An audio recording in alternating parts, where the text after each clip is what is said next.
勇者也跟我們前面說的，這可能也是直接去奔个积分這樣的一個機會。對。好，那我們進入到比賽畫面的話，也是直接進行到了一個追擊。那這邊已經是有一個命中了。是的，直接追到了木偶師。第一波是被逼掉了一個路易，那可以看到跛腳羊使用了窺視者。哎呦，這裡想嘗試來一個板區博弈，第一波。並沒有拿到。對，主要是因為這個尾龍過來的話呢，他自己也進入到了一個海邊那個減速的範圍之內。沒錯，那木偶師再用一個路易換掉了跛腳羊的一個尾龍，我覺得是不虧的呀，因為跛腳羊目前的一個願力值已經跟不上了。是的，因為本身木偶師他就是一個單花顯位的天賦啊，所以說在牽制上壓力還是比較大的。但這幾波技能的一個釋放還是非常有效的。是，那看一下這個尾龍，如果再被路易頂掉的話，其實他已經。沒有願力了。對，剛剛使用一下詩句，想要去預判一下。沒錯。這邊看一下，尾龍也是拆掉了，不過他的一個木偶持續時間是不太夠，但是在最後一秒還是完成了下板。沒錯，一個後撤的躍龍組合。對，那我覺得對於求生者來講，這一波對於監管的一個願力消耗還是非常多的。沒錯，而且這邊跛腳羊把人給掛上以後，其實我們可以看到密碼機已經是接近3台了。是的。如果說能夠套上2個化險為夷，其實。密碼機在開門戰是有機會能夠讓求生者走向一個平局的節奏的。對，對於求生來講，這個開局節奏還是比較不錯的。那也是看到剛剛通緝是給到了 Niki 的飛行家，不過因為他貼的也比較早，對啊，所以說這個救援上目前淘汰進度還是很健康的。是的，這裡跛腳羊甚至想省一點願力啊，他沒有說去教尾龍來拿這一刀。對。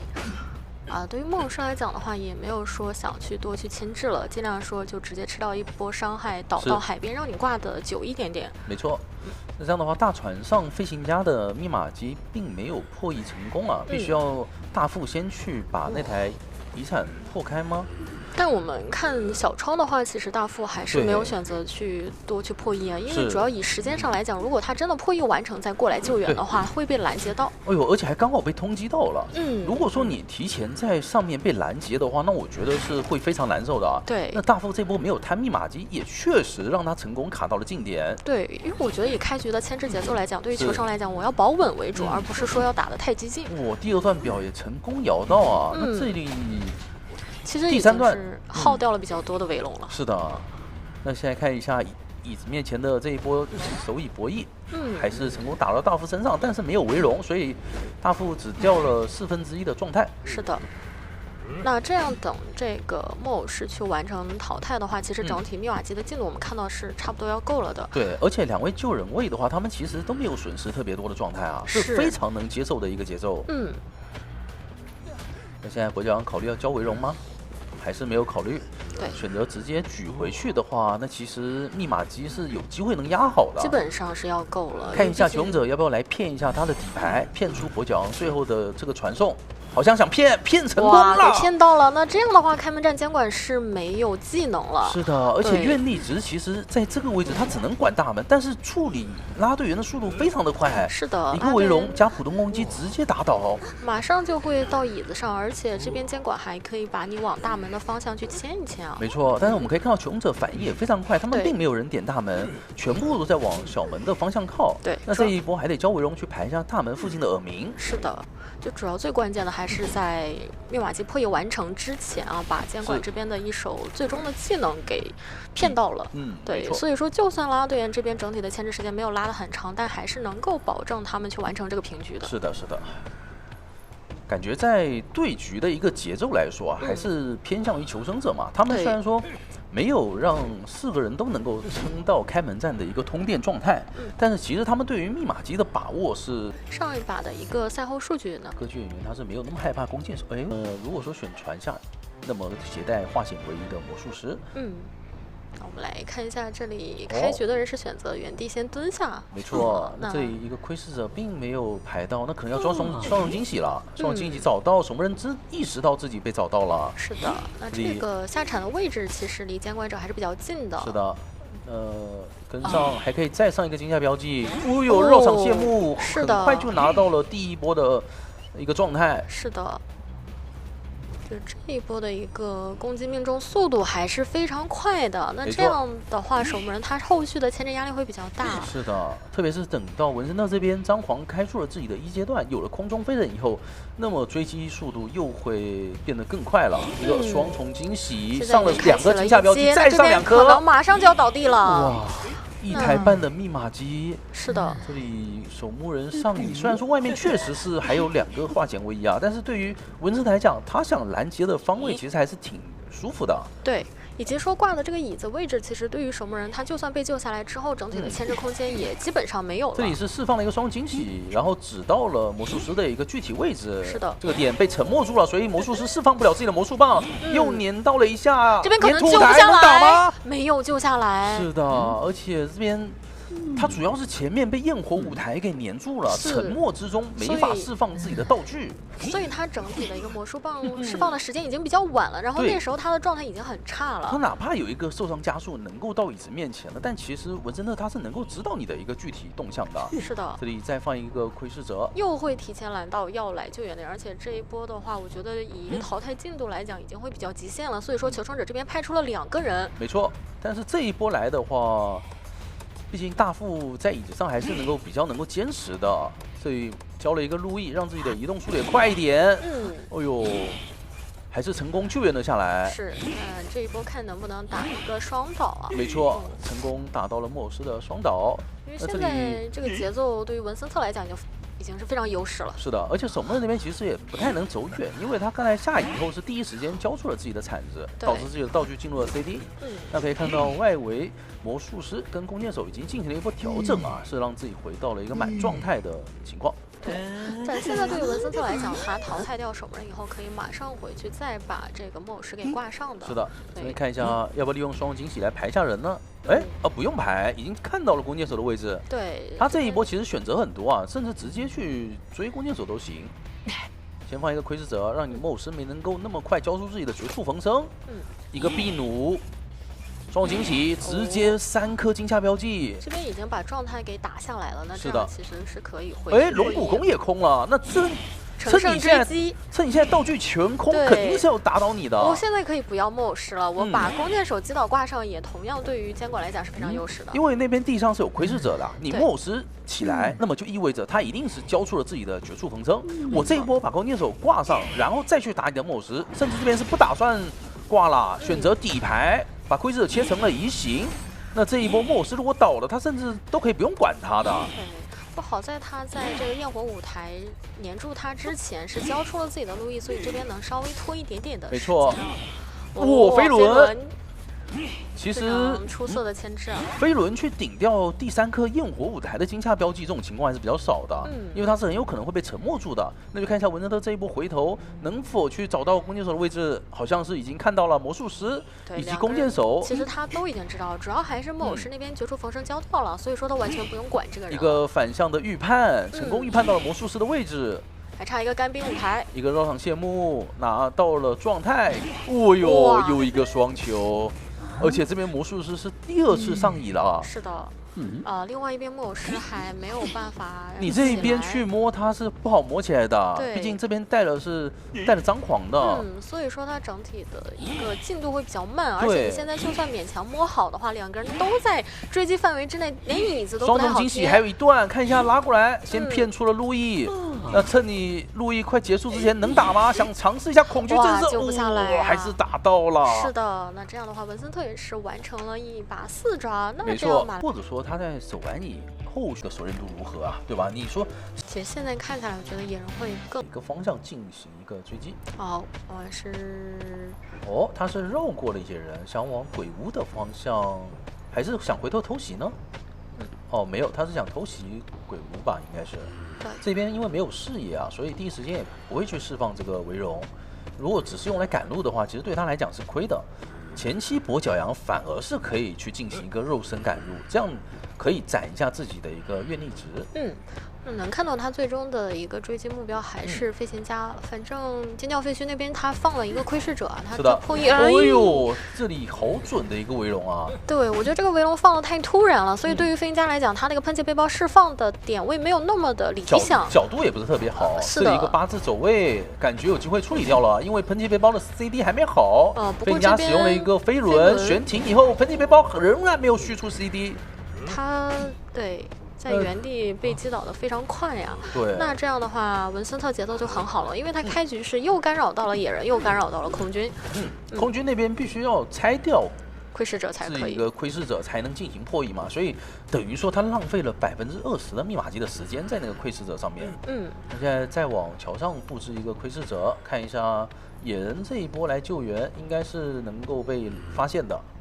對，他也不能離得太遠啊。是，這裡應該就正常拿一波狀態，我覺得是可以接受的。對於文森特來說，畢竟你們求生者的密碼機本身就慢很多了嘛。是的，就看一下飛行家有沒有2次牽制的機會了。畢竟手裡的一個道具還是數量比較多的。一個預判的噴氣背包，但是沒關係，還有一個專圍龍機會。但是這裡剛好是一個擦身而過的普通攻擊，有個黑龍要直接出了一個普通攻擊，那還是在一個化險为夷時間之內完成了這樣的一個擊倒啊。是，那求生者的節奏還是會比較差的。想要再套一個化險為夷，只能讓空軍過來了。沒錯，他的一個位置對於文森特來講，我是完全知道的。通緝到野人的一個位置，看一下這邊圍龍打過去能否來得及，好像是剛好成功把狀態調整起來，但是還是被拿到了狀態啊。野人這一波剛摸起來的，那現在可能要再接着去摸了。沒錯。這個人還是需要空軍來救。沒錯，空軍是一波完美的救援，然後直接釋放了信號槍。對，但是對於飛行家來講，他只有最後一個噴氣背包的容錯率了，還是比較需要咒術師過來去保護一下的。沒錯，這裡想嘗試去砸板，但並沒有命中啊！再補上一個圍龍，這個背包釋放的一瞬間就已經被擊倒了。對的，但咒術師現在身上是有2層猿猴奏像啊，這裡是要消耗掉文森特非常多的願力值，才有機會掛上這個飛行家，然後把他給淘汰。這裡的話盡量拖一下，是的，監管者掛人的時間了。連續打了2個普通攻擊，但這樣的話，咒術師其實還是挺安全的，身上的猿猴奏像數量很多，必須連續釋放2個圍龍來包住他。現在，而且他不敢往2站下走啊，他必須要去往橋上的狂歡之椅走，這樣才有機會去遠離咒術師的一個輔助。對於文森特來講，還是要盡快完成一個淘汰會比較好。一個圍龍很可惜，差一點，不過補上一個以後就比較難牽制了。沒錯，而且他這一波的連續圍龍釋放是非常精準的啊，完美的預判到了野人的一個走位，再掛回橋上。現在橋上可是遺產啊，野人從開局破譯到現在的一台88左右的那台大遺產，應該是。主要是被干擾的實在太厲害了，這邊可能要接手失常了，直接是那台50多的。對，那這樣的話，求生者3台密碼機都不到，已經被淘汰了一名隊友。現在空軍過來的一個位置是一片大平地，手上沒有信號槍，很容易被攔截。這個位置基本上99%已經救援不了了。是的，看一下，先拿了一波狀態，再補一個籠子的話，空軍就過不去了。他想蹭一個板彈拉，但還是不太夠啊，這個距離。這裡需要咒術師也過來了。看一下咒術師的走位，我感覺咒術師應該是從橋上支援的。這根磚，看一下空軍已經走不了，甚至但是我們看到咒術師的位置非常遠，還沒有到橋上啊。沒錯，剛剛經過了2站。那對於文森特來講，我是直接可以透到橋邊的咒術的。他已經看到了，而且最關鍵的點是在於什麼呢？現在空軍倒在那邊，野人要淘汰了，對吧？我等於提前進入了一個往4抓走的一個走向了。是。這裡的話可以廢掉圍龍，但主要還是野人那邊的淘汰。這就是我們前面說的解除普通攻擊後搖的一個情況，連續拿到了2波傷害。對，這2波傷害打下去，我覺得求生者是非常難受的。那這裡知道空軍的一個位置，甚至從橋上應該遠遠能看到了。可以把它往這邊牽，然後放下來呢？對，還是選擇放了下來。手上的願力值不算特別多，也沒有考慮說交出這個圍龍嘗試啊，應該要等到齊爾明了才會交。主要還是密碼機的一個進度差的比較多啊，所以說文森特完全我可以走路過來。走過路過不要錯過，順便去一腳時長，把這台密碼機也處理一下。把剛剛比較響的密碼機的，什麼落地攻擊的機會呢？沒有，距離不太夠。但已經是進入到一個追擊了。哇，這個預判是文森特先鑽過來的，卻反而騙到了空軍的一個專龍。那這裡再釋放2波圍龍，應該是回到橋上看一下，也看到了咒術師的位置。咒術師交出了絕處逢生，身上是有5層猿猴咒像啊，這裡還是想利用這邊的3塊板區進行一個牽制。但主要空軍它整體的淘汰進度的話還沒有過半啊，所以說對於咒術來講，要牽制很久的時間才可以。是的，而且他還沒有絕處逢生啊，這一波對他來講是要牽制非常久了，對咒術師來說。先放一個圍龍，這裡成功交出了3層牛咒像，然後再把圍龍拆掉。拆掉了，但是拆掉之後的话，主要還是文森特這邊整體的願力比較充裕啊。没錯，最終也是成功把咒術師給打倒，連續2把。是的，那我們來看一下這把的賽後數據啊，是可以嘗試一下。接之前呢是不一定有這種追擊能力，還是比較看他前期在技能釋放上面的一些準確度吧。這也可以看到，直接來到了起點站啊，對於星兒進行一手追擊。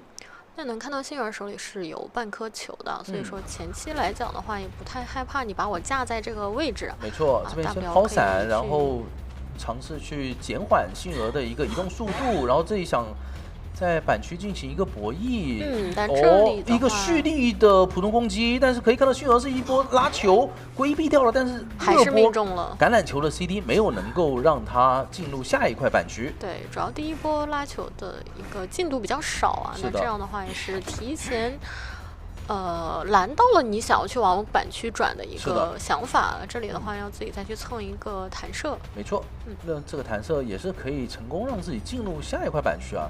那關鍵是在於閃現馬上就好了，這一波星兒有沒有機會去規避掉這一波閃現的進攻呢？我覺得是可以考慮交出橄欖球去跟拉開閃現身位，拉開一個閃現身位的。這板一下，哦呦，預判了一波你的閃現，確實也是讓素閃沒有機會交出自己的閃現。是的，我們看整體的一個密碼機進度已經是比較多了，如果這一波能夠吃掉閃現再倒地的話，其實已經是一個非常合格的牽制了。沒錯，熟練度是非常高的，但是他這一把監管者這一把的點在於沒有攜帶張狂嘛，導致自己必須要拖到了閃現好以後，才可以把求生者給打倒。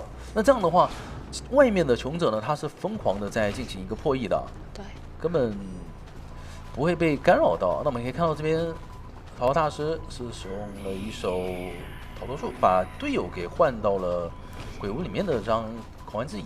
也是看一下什麼時候過來進行一下救援。火災剛才是卡在了2樓的，那這一波使用一個氣囊來到椅子面前，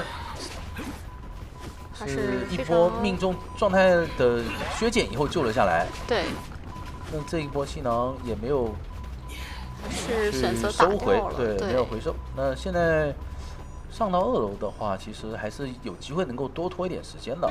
他就是想着讓這邊你掛的久一點，因為整體的密碼機前面也卡了，觀眾效應，其實他們的一個進度是非常快的。沒錯，而且可以看到火災調查員那邊是跟隊友陶大師進行了一波和虛破譯，共同破譯密碼機。对，那現在素闪也知道你投多數厲害，對吧？那我直接掛到地下室了。地下室了。对，我掛在地下室的話，你有什麼辦法呢？你沒有辦法使用投多數了嘛？你必須要來救。但是問題就在於，你掛地下室的這10幾秒，也讓外面的密碼機它其實掉了比較多的一個進度了。對，那看一下，對於素閃來說，這把的密碼機其實是有機會能夠在開門戰之前減員的，因為他們有很多台99的密碼機需要去跑圖去補。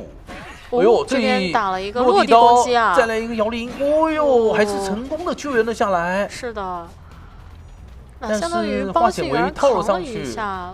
信源手裡還有1/4個橄欖球，沒錯，密碼機差的已經不多了，而且信源這波是有回光返照的人。沒錯，那這一波落地的話，看一下。